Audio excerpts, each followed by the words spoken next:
देश और दुनिया की तमाम छोटी और बड़ी खबरों के लिए हमारे चैनल को सब्सक्राइब करना न भूलें और बेल का बटन जरूर दबाएं।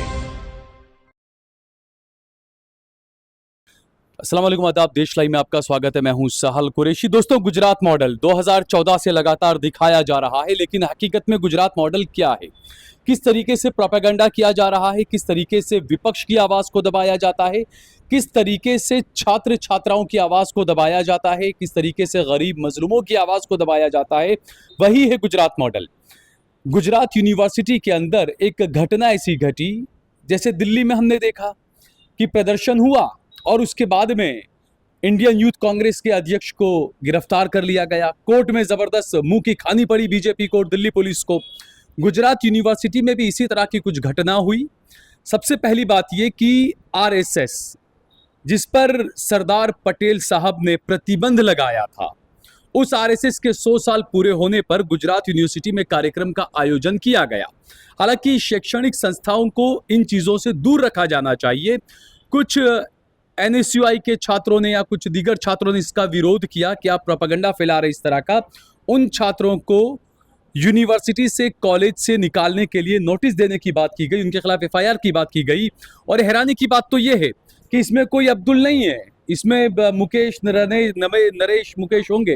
क्या नाम है आपका? शिवराज सिंह बारड़। शिवराज सिंह बारड़। शिवराज, क्या हुआ है गुजरात यूनिवर्सिटी के अंदर, क्या मामला है? गुजरात यूनिवर्सिटी के अंदर आरएसएस वालों ने जो प्रोग्राम किया था, उसके विरोध में एनएसयूआई ने उनके पोस्टर बाहर निकाले, आधे पोस्टर फाड़े। पर इसमें ऐसा हुआ कि मैं और ये यशराज सिंह खैर जो प्रोग्राम में थे ही नहीं। मैं सुबह के 10 बजे से दोपहर के 1 बजे तक, और 1 बजे के बाद भी मेरे डिपार्टमेंट में ही था। मैं 1 बजे तक मेरे लेक्चर भर रहा था एनालिटिकल केमिस्ट्री के। सीसीटीवी फुटेज वगैरह होंगे? हाँ, सीसीटीवी फुटेज गुजरात यूनिवर्सिटी में है। अगर गुजरात यूनिवर्सिटी वो सीसीटीवी फुटेज ना दे तो हम क्या कर सकते हैं? ऐसे अगर उन्होंने, हम थे भी नहीं तो भी हमारे ऊपर ऐसा नोटिस जाहिर किया। क्या तो नोटिस दिया आप लोगों को? नोटिस ऐसा हमारे नाम का उल्लेख करके, और नोटिस ऐसा किया है कि ये लोग अंदर प्रोग्राम में थे और हिंदुओं को लागणी को विरुद्ध ऐसा कृत्य किया है उन लोगों ने। और आप लोगों पर ये आरोप है कि हाँ, आपने हिंदुओं की लागणियों के विरुद्ध वाला कृत्य हाँ, किया है। और हमारा एडमिशन रद्द किया जाए। आप पाकिस्तानी हम इंडियन ही है, इंडियन है, इंडियन हिंदू हो, गुजराती हिंदू हो, है, गुजराती है। फिर भी नॉर्मली ये कहा जाता है बीजेपी की तरफ से कि कोई भी आरएसएस खिलाफ बोलता है या कोई भी गुजरात सरकार की या बीजेपी की सरकार की गलत नीतियों का विरोध करता है, तो वो सीधे तौर पर वो देशद्रोही हो जाता है या वो मुसलमान कहलाया जाता है। तो आपको क्या लग रहा है, क्या महसूस करते हैं आप? जब इन लोगों ने ऐसी बात की तो देशद्रोही जैसी फीलिंग आती है, पर हम कहाँ देशद्रोही है।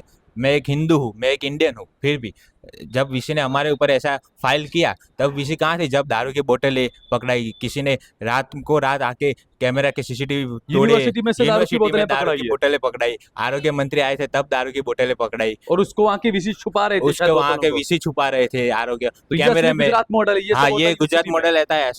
ऐसी सरकार, भाजपा सरकार, क्या कर सकते हैं? तो नफरत को पूरा बढ़ावा दिया जा रहा है। और यूनिवर्सिटी के अंदर आरएसएस का जो कार्यक्रम है उसको आप कैसे देखते हैं, क्या कहना चाहते हैं उस पर आप? ये आरएसएस का प्रोग्राम एक पूरा विरोधी कार्यक्रम है। और क्या यूनिवर्सिटी एक एजुकेशन लेवल पे है? क्या वहाँ पे पॉलिटिकल पार्टी को करना चाहिए ऐसा, कि नहीं करना चाहिए? अच्छा, आपका क्या नाम है? यशराज सिंह खैर। अच्छा यशराज, जिस तरीके से आरएसएस का जो कार्यक्रम हुआ था गुजरात यूनिवर्सिटी में, उसमें कई झूठी चीजें भी बताई जा रही थी कि सरदार पटेल आरएसएस को बहुत पसंद करते थे या तमाम चीजें, झूठा प्रोपेगेंडा क्रिएट किया जा रहा था। और उसके बाद में कुछ लोगों ने विरोध किया, एनएसयूआई के लोगों ने विरोध किया। आप क्लास में थे लेकिन आपको भी नोटिस जारी किया गया, आपको टर्मिनेट किया जाएगा। मैं उधर यूनिवर्सिटी के अंदर में था ही नहीं, जब ये प्रोग्राम था उस स्पॉट में मैं था ही नहीं। उस टाइम के प्रोग्राम पूरा ख़त्म हुआ तब तक मैं उधर था ही नहीं। उसके बाद भी इन लोगों ने, शिवराज है, मैं हूँ, ऐसे 3-4 हमारे साथी मित्र है, उनके नाम पर नोटिस जारी किया। सारे हिंदू हैं? सारे हिंदू है। उन लोगों ने अंदर ऐसा इंक्लूड किया है कि हमने हिंदू की लागनी को दुभाया है। तो हम हिंदू होके हिंदू की लागनी को कैसे दुभा सकते हैं? और जबकि हम यूनिवर्सिटी के अंदर है ही नहीं, उसके बाद भी हमारे ऊपर ये झूठे एलिगेंस लगाए गए हैं, तो ये सरासर गलत है। ये सबको दबाने की बात है। इनको ऐसा है कि ये सब करके सबको पीछे ठेल देंगे, हम दूसरी बार ये मुद्दा नहीं उठाएंगे। लोगों को डराया जा रहा है, छात्र छात्राओं को भी डराया जा रहा है। एलिगेंस है, इसका प्रूफ झूठे एलिगेशन लगा के आपको डराने की झूठे एलिगेंस है। और गुजरात यूनिवर्सिटी के सीसीटीवी फुटेज के पास से इन लोगों को हम उधर थे या नहीं इसका सबूत भी मिल जाएगा। पुलिस को ऐसा है तो पहले तपास करे, यूनिवर्सिटी खुद वीसी चल के सीसीटीवी देखे, तबाश करे। और ये जो आरएसएस का प्रोग्राम हुआ है, यूनिवर्सिटी कैंपस एक एजुकेशन का हब है, तो उसके अंदर ये राजकीय प्रोग्राम नहीं होने चाहिए। तो जिस तरीके से वैसे ही एनएसयूआई की मांग लेके ये जो विरोध किया था इन लोगों ने, हमारे साथी मित्रों ने, बस उसी बात का विरोध था। पर इन लोगों ने फॉल्स एलिगेशंस लगाए हैं और उसी अगले दिन रात को यूनिवर्सिटी के अंदर यूनिवर्सिटी के कैमरे टूटे हैं। उसके बाद जो एनएसयूआई के जो पोस्टर्स थे, वो पोस्टर्स को फाड़ा गया है, ये सब किया गया है। तो वो गुंडागर्दी नहीं है? उन पे यूनिवर्सिटी ने एफआईआर क्यों नहीं की? उन पे एलिगेंस क्यों नहीं लगाया? अच्छा, ये दूसरा हमारा सवाल है। जिस तरीके से पिछले अगर 20-25 साल का इतिहास उठाकर देखें गुजरात का, क्योंकि आप तो उसके बहुत बाद पैदा होंगे, गुजरात जो हुए दंगे उसके बाद, लेकिन जो यूनिवर्सिटी कैंपसेस हैं या जो दूसरे संस्थानें हैं, वहाँ पर हिंदू मुस्लिम ये तमाम चीज़ें, आरएसएस को थोपा जाना, इसको गुजरात का युवा आप लोग कैसे देखते हैं? ये धर्म के नाम पे और जाति के नाम पे सबको बांटना वो एकदम गलत चीज़ है। सबको धर्म पे नाम पर लड़ाना, हम हिंदू मुस्लिम भाई सब एक साथ बैठते हैं, धर्म के नाम पर सबको लड़ाना, अब तो जाति के नाम पे सबको लड़ाने लगे हैं। जाति के नाम पर बीजेपी लड़ाने लगी हाँ। है। तो ये तो सरासर गलत है। बिल्कुल। और गुजरात यूनिवर्सिटी के अंदर पहले दारू की बोतलें मिलती है, जबकि गुजरात में शराबबंदी है। हाँ, दारू की बोतलें मिलते हैं। ये गुंडा राज चल रहा है, कैमरे तोड़ रहा है, यूनिवर्सिटी की प्रॉपर्टी को नुकसान कर रहा है। उसके बाद भी कुलपति को ये नहीं दिखता कि वो लोग गुंडा राज चलाए, ये सारी हरकतें कर रहे हैं, तो उनके ऊपर एलिगेंस लगाए। उन्होंने क्या किया कि इस साइड जो सच्चाई की साइड थी, उस साइड उन्हें दबाने का काम किया। और जबकि मैं और मेरे साथी उधर हाजिर भी नहीं थे, गुजरात यूनिवर्सिटी के अंदर हाजिर भी नहीं थे। ये था लेक्चर में था, मैं उधर हाजिर भी नहीं था। इसके बाद भी हमारे नाम पे ये नोटिस जारी किया गया, तो ये सरासर गलत है। ठीक है, शाहनवाज शेख मेरे साथ में मौजूद हैं। शाहनवाज, गुजरात यूनिवर्सिटी का जो मामला है, संस्थानों में, शैक्षणिक संस्थानों में आरएसएस के कार्यक्रम किया जाना और उसके बाद में जो व्यक्ति वहां पर मौजूद ही नहीं था उसके खिलाफ कार्रवाई किया जाना, यानी लोगों को डराने का काम किया जा रहा है कि जो आरएसएस के खिलाफ बोलेगा उसके खिलाफ कार्रवाई की जाएगी। देखिए, ये गुजरात में जो नव निर्माण आंदोलन हुआ था, ये समझ लीजिए इसकी शुरुआत हो रही है गुजरात में। जिस तरीके से ड्रग्स के खिलाफ एनएसयूआई मैदान में है, सरकार बैकफुट पर है, गोडसे के नाटक का विरोध किया, नाटक नहीं करने दिया, तो ये उस नाटक को रोकने के बाद यूनिवर्सिटी और प्रशासन ने नाटक शुरू किया है। छात्रों को जिस तरीके से सस्पेंड किया गया, यूनिवर्सिटी में जो यूनिवर्सिटी नोटिस निकाली, एफआईआर करने के लिए यूनिवर्सिटी कह रही है, ये पहली सरकार है जो देश के, भारत के नागरिकों को परेशान कर रही है। कोई नागरिक बाकी नहीं है। किसानों को परेशान कर रहे हैं, मजदूरों को परेशान कर रहे हैं, बुलडोजर के नाम पे गरीबों के मकानों पे उनको बेघर कर रहे हैं, पीजी के नाम पर स्टूडेंट को बेघर कर रहे हैं, और अब स्टूडेंट को सस्पेंड कर रहे हैं कैंपस में।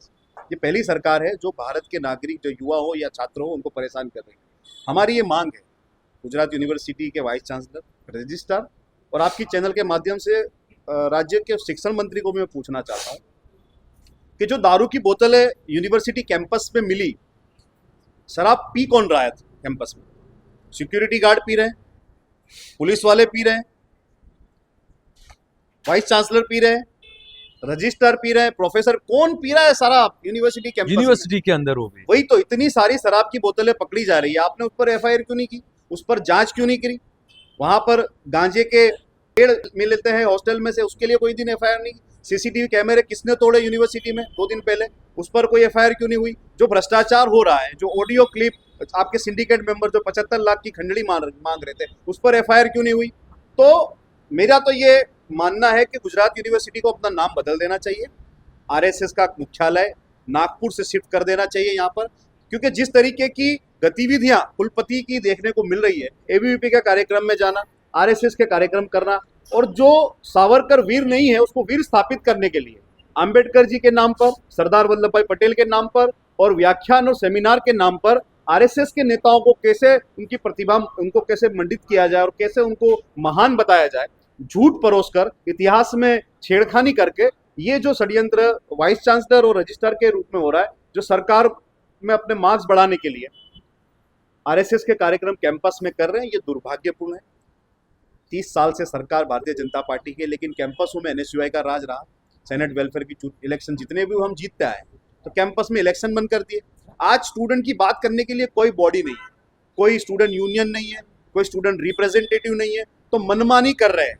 वाइस चांसलर हो, रजिस्ट्रार हो या भारतीय जनता पार्टी के लोग हो, वो मनमानी कर रहे हैं। तो हमारी आपके चैनल के माध्यम से ये सवाल है वाइस चांसलर के कि आप अपने आप को घोषित करें कि मैं राष्ट्रीय स्वयंसेवक की कार्यकर्ता हूं, और है आप तो फिर इसको आरएसएस का कार्यालय बना दीजिए।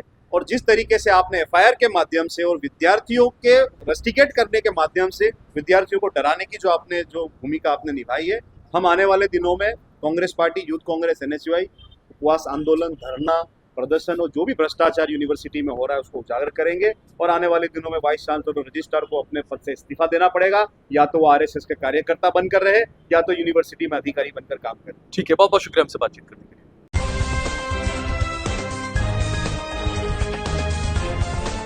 देश और दुनिया की तमाम छोटी और बड़ी खबरों के लिए हमारे चैनल को सब्सक्राइब करना न भूलें और बेल का बटन जरूर दबाएं।